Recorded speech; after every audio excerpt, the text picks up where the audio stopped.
अब सबसे बड़ी जिज्ञासा लोगों में ये है कि अब आपके अलायंस में सीटों का बंटवारा कैसे होगा, और ये भी अजीब है कि बंटवारा और अलायंस का सारा पूरा हुए बिना, अनाउंसमेंट के बिना बीजेपी ने तो अपने कुछ कैंडिडेट भी घोषित कर दिए। देखिए, हम लोग साथ में बैठे 80% सीटों पर हम लोगों ने अपना मत बना लिया।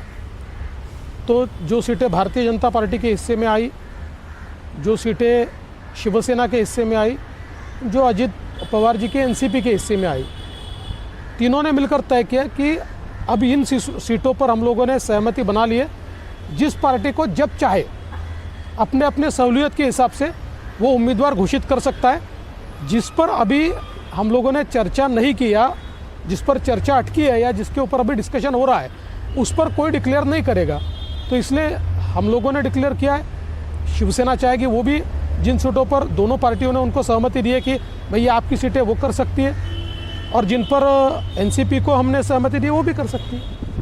ये मान लिया जाए मोटे तौर पर कि 48 में से 30 सीटें बीजेपी लड़ रही है, बची हुई में 2 पार्टियों को बांटेंगे।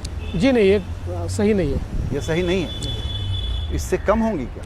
देखिए, अभी इस प्रकार से बात करना ये अलायंस के धर्म में नहीं बैठता। ओके, एज अ प्रिंसिपल समझने के लिए कि लोकसभा में बीजेपी को बड़ा हिस्सा मिले और विधानसभा में क्षेत्रीय पार्टियों को बड़ा हिस्सा मिल जाए, ये फॉर्मूला, थंब रूल तो सही है?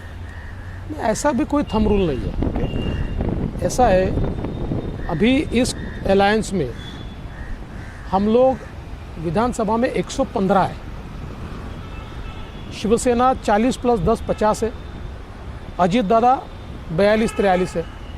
तो इसलिए आज भी इस गठबंधन की सबसे बड़ी पार्टी हम है, और ये तो नहीं हो सकता कि हम बड़ी पार्टी से छोटी पार्टी बने। तो ये हमारे दोनों पार्टनर भी समझते हैं। हाँ, मैं इतना ज़रूर कह सकता हूँ, दोनों का पूरा सम्मान रखा जाएगा और पूरे सम्मान के साथ हम लोग विधानसभा का भी अलायंस करेंगे।